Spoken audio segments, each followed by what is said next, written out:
Messieurs le Président de la RDC, Monsieur Félix Tshisekedi, vous venez de recevoir votre homologue français pour un tête-à-tête. Est-ce qu'on peut savoir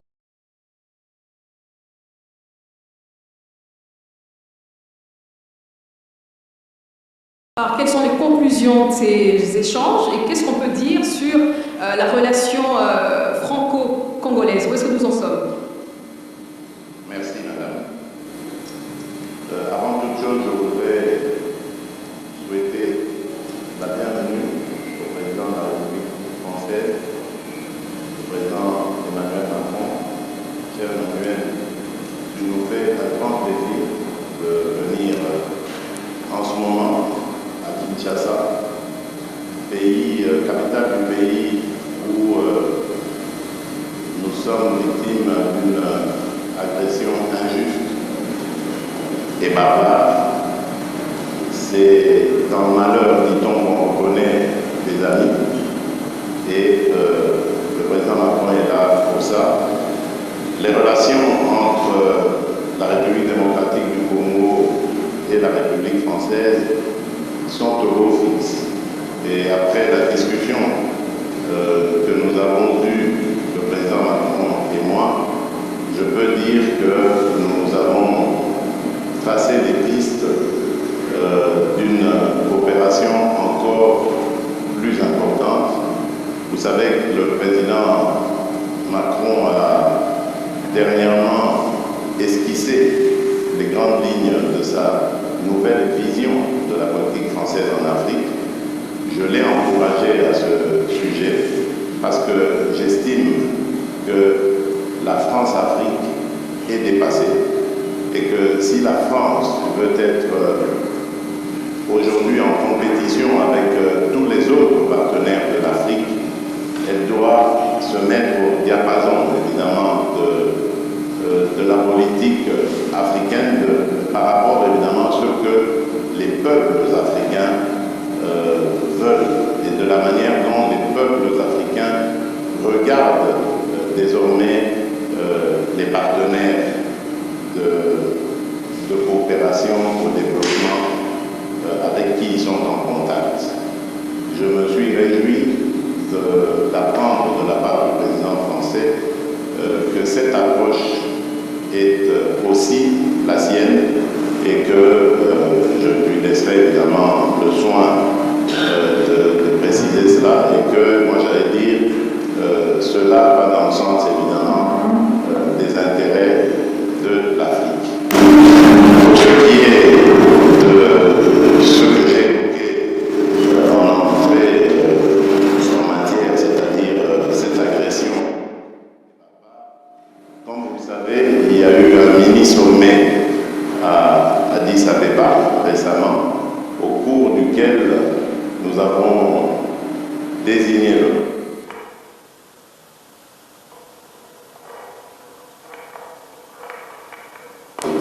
par la communauté d'Afrique de l'Est, l'ancien président kenyan ou Kenyatta, nous leur donc avons confié la mission d'approcher les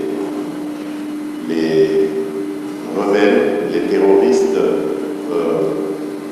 du M23 et le processus est en cours. Je n'en dirai pas plus. De mon côté, j'ai reçu des émissaires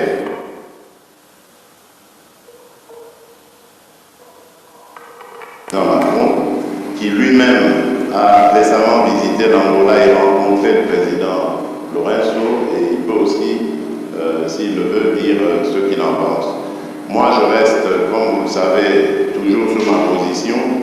Je demande à voir, parce que nous ne sommes pas au premier processus prêt. Les cessez-le-feu, nous les avons déjà décidés depuis le processus de Nairobi. Ensuite, il y a eu celui de Luanda, où il y a eu encore un cessez-le-feu plus un calendrier qui commençait le 25. Après le cessez-le-feu, il y avait le retrait jusqu'au 15 janvier, et puis ensuite, cela n'a été fait. Nous demandons à voir. Nous donnons la chance à la paix, car comme je vous l'ai dit, ma présidence, c'est elle est destinée plutôt à favoriser la cordiale entente entre les peuples, à commencer par les peuples des pays voisins. Donc je ne mettrai jamais d'entrave à tout ce qui peut aller dans le sens de respecter ou de promouvoir plutôt le processus de paix et de stabilité dans la région. Pour le reste, nous avons parlé des problèmes d'échange économique, des attentes qui sont celles de la RDC. Et là, j'ai eu vraiment le plaisir de constater qu'il y a un engouement certain de la part de la France à vouloir s'engager aussi dans cette compétition que j'évoquais tout à l'heure, dans le business, dans les affaires en République démocratique du Congo, dans des partenariats que nous voulons gagnants-gagnants, que tout le monde s'en sorte heureux et avec le sentiment d'avoir réalisé des partenariats qui sont satisfaisants. Nous avons évoqué également le problème des forêts, il revient d'ailleurs de Libreville, où il a participé au sommet One Forest Summit. C'est un sommet qui a pris en compte, qui s'est plutôt attardé sur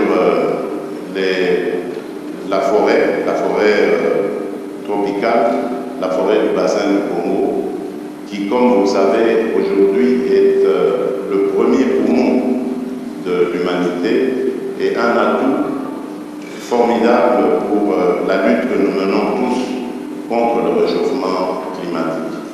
Là aussi, nous avons la forêt du bassin du Congo, qui, comme vous le savez, aujourd'hui est le premier poumon de l'humanité et un atout formidable pour la lutte que nous menons tous contre le réchauffement climatique.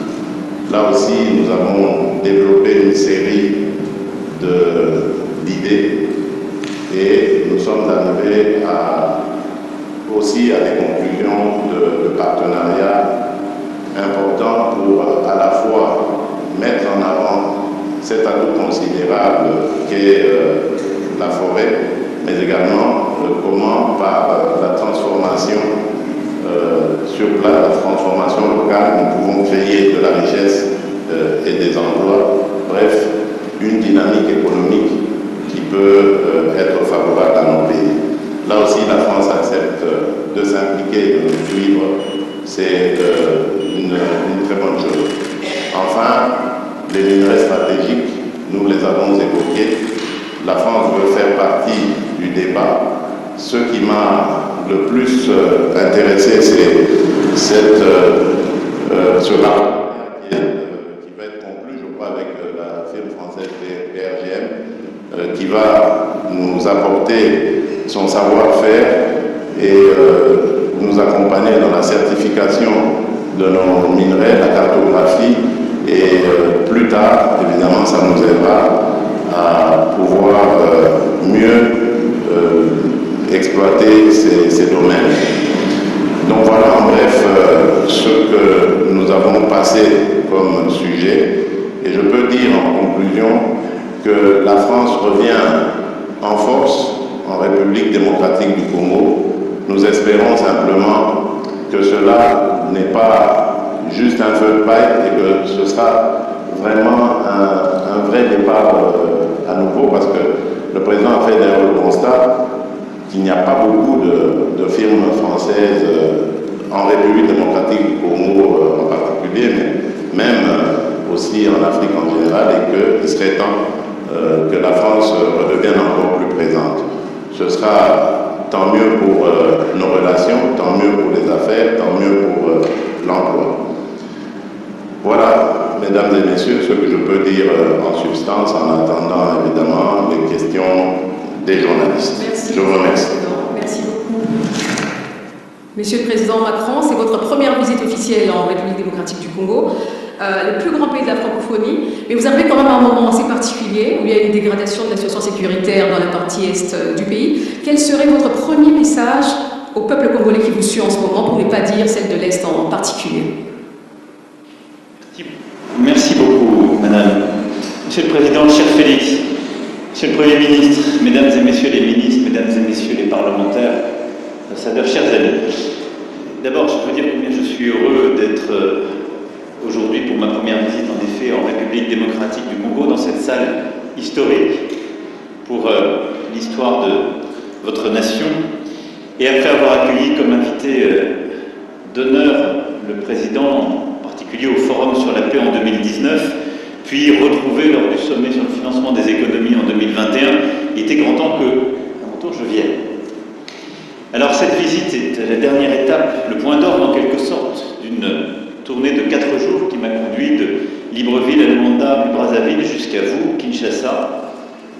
Et c'est ici, en effet, que se jouent nombre de combats du siècle, y compris ceux que nous avons portés ces derniers jours, celui pour la forêt et justement ce trésor des bassins du fleuve Congo. Alors cette visite, vous l'évoquiez à l'instant, arrive à un moment particulier pour la République démocratique du Congo et j'en mesure toute la gravité. Elle intervient à un moment, vous l'avez dit, Président, où une région, un peuple, un pays, vit le nouvel acte d'une tragédie qui, depuis près de 30 ans, ne s'est jamais vraiment éteinte.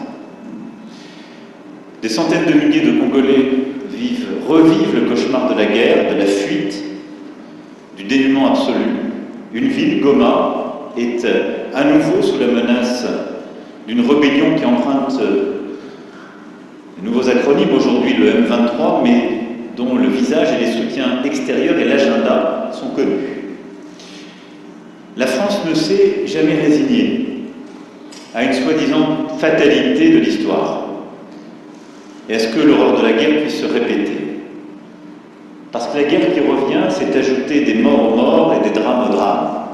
Et en disant cela aujourd'hui, je veux également pleinement mesurer le poids de l'histoire, les drames qui se sont joués dans votre pays, les crises et guerres précédentes, qui nécessiteront que la justice pour le temps présent et la justice pour les crimes passés puissent passer. Face à une histoire dont le nombre de victimes équivaut à celui des guerres mondiales que nous avons vécues, la France ne prétend pas, et je ne prétends pas avoir seule une solution. La solution est dans un réveil collectif, dans la prise de conscience qui se joue ici, qui est l'affaire de tous et de toute la région. Et aux crimes et aux tragédies qui se déroulent sous nos yeux, nous ne devons pas ajouter l'oubli et l'abandon. Alors je souhaite aujourd'hui que la France reste fidèle à son rôle d'allié indéfectible de la RDC pour défendre son intégrité et sa souveraineté. La République démocratique du Congo ne doit pas être un butin de guerre. Le pillage à ciel ouvert de la République démocratique du Congo doit cesser. Ni pillage, ni balkanisation, ni guerre.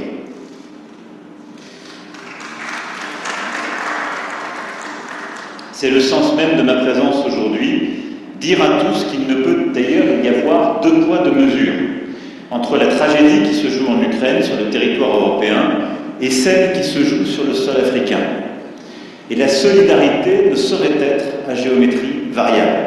Et à cet égard, je veux vous saluer, Monsieur le Président, pour la clarté de vos expressions et de vos votes à l'Assemblée générale des Nations Unies quand il s'est agi de condamner l'agression russe et de défendre le droit international.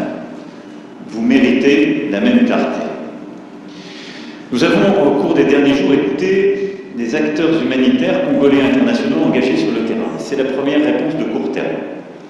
Nous avons entendu leur alarme face au dramatique manque de moyens qui se profilent sur le terrain et les situations extrêmes qui sont à la fois à nouveau vécues par nombre de vos compatriotes.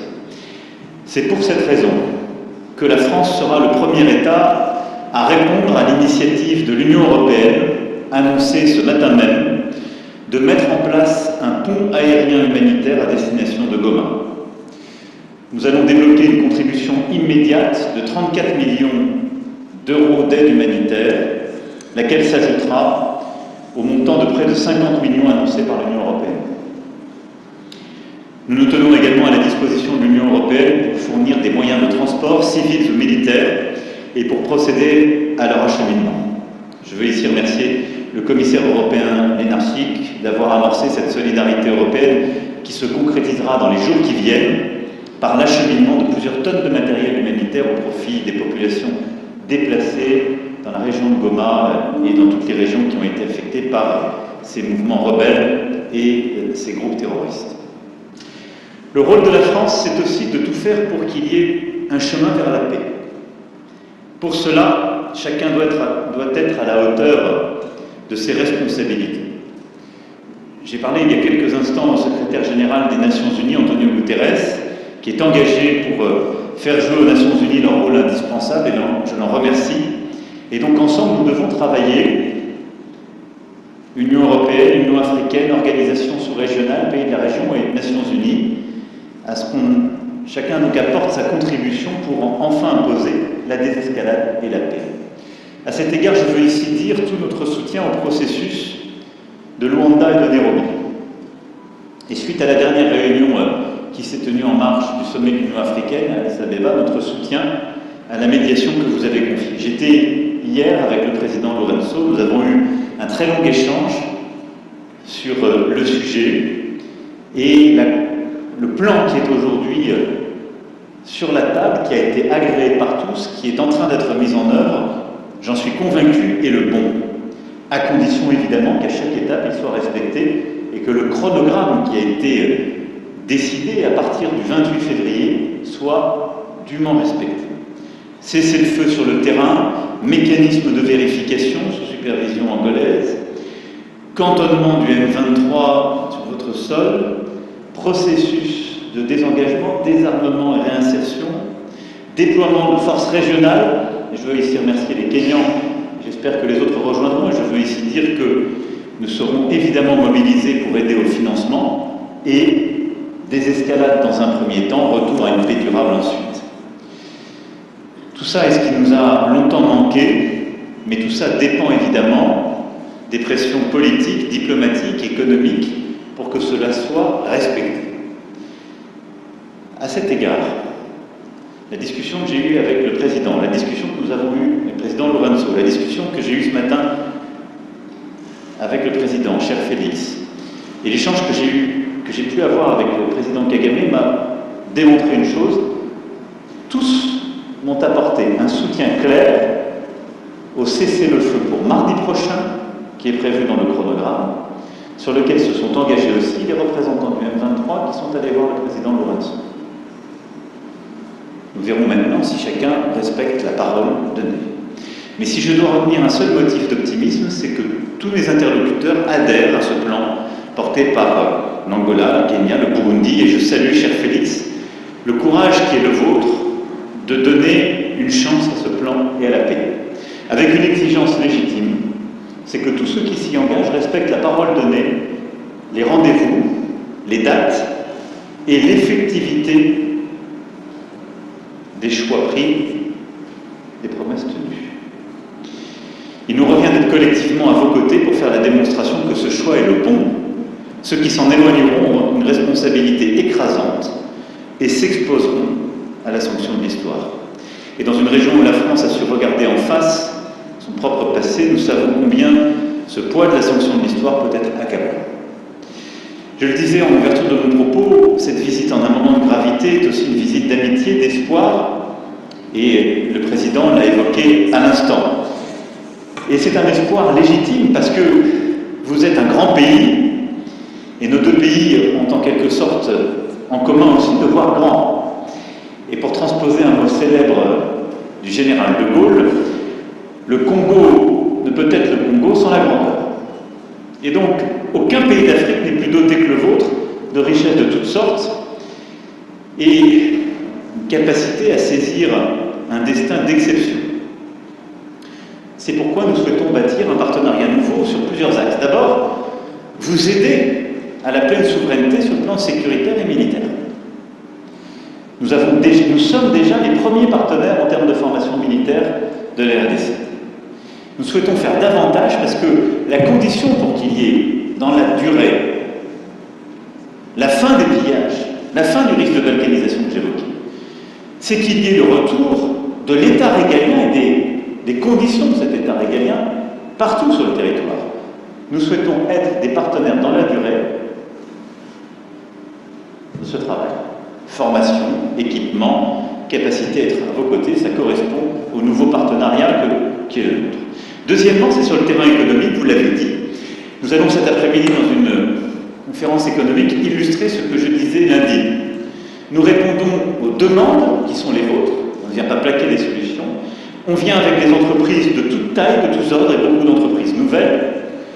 Nous assumons d'être là, y compris pour défendre nos intérêts économiques, et on le fait en amenant avec nous toutes les compétences, et y compris les Européens. Je me félicite que 2 commissaires européens seront à nos côtés cet après-midi. C'est pas simplement la France, mais la France et l'Europe, sur la base d'un partenariat équilibré et respectueux, et des services urbains si importants pour vous, on l'évoquait ensemble, du numérique jusqu'au domaine minier. Nous souhaitons travailler avec vous pour bâtir un cadre de confiance qui permettra une exploitation au service des Congolais, dans les meilleures conditions scientifiques, permettant justement la coopération et notre expertise.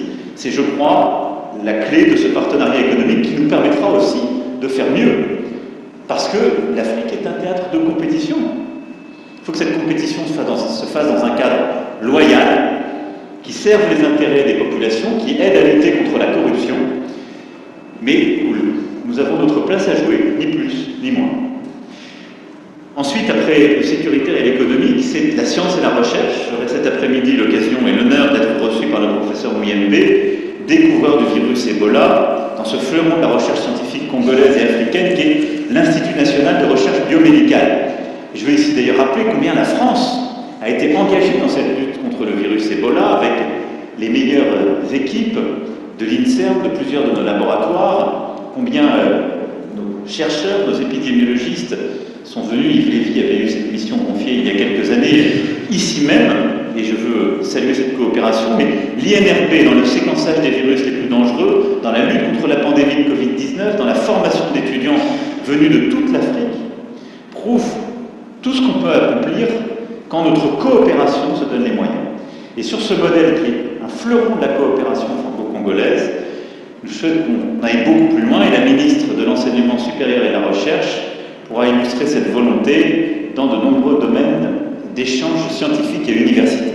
Je souhaite aussi que nous puissions le faire dans les domaines de climat et de biodiversité autour de la question des forêts, si importante et que vous avez réévoquée. Enfin, voir les choses en grand, c'est le voir aussi pour la culture congolaise. C'est votre puissance. Il faut l'exercer, c'est votre intérêt, c'est le nôtre, d'avoir en Afrique et dans le monde, si je puis dire, l'équivalent d'un Nigeria francophone. Les créateurs et entrepreneurs qui nous accompagnent avec les ministres amènent avec eux, outre un immense intérêt pour leurs homologues congolais, tous les outils et les réseaux pour l'aider à se développer dans nombre de domaines nouveaux. Jeux vidéo, séries télévisées, bandes dessinées, e-sport, univers virtuel. De nombreux domaines où la créativité, le génie congolais a sa place à jouer, sa vocation, et qui sont des moyens d'expression, de partage pour nos jeunesses, des moyens aussi de création, de développement de nos industries culturelles et créatives extrêmement importants. Et dans ce cadre, je veux ici dire combien, à mes yeux, la langue française n'est pas simplement un trait d'union, mais un trésor en partage dont vous êtes devenu le centre de gravité. Plusieurs présidents de la République sont venus avant moi ici pour parler de francophonie. Et lorsque François Mitterrand s'est rendu à Kinshasa en 1984, parler de francophonie, la défendait ici, la France était 2 fois plus peuplée que votre pays. Je viens ici devant vous en vous parlant de francophonie et en assumant totalement que vous êtes le premier pays francophone par votre démographie. C'est une force, une fierté, mais dont il faut tirer toutes les conséquences. C'est une communauté de langues, de valeurs, de solidarité, de progrès, d'exigence. C'est aussi une communauté de création, de dynamisme. Et je suis convaincu que la vocation qui est celle de la République démocratique du Congo, et de prendre toute cette place, la première dans la francophonie de demain. Et je souhaite qu'ensemble on puisse bâtir les prochains rendez-vous, et en particulier des annonces fortes lors du sommet de la francophonie que nous aurons organisé en France en 2024. Merci beaucoup. Merci.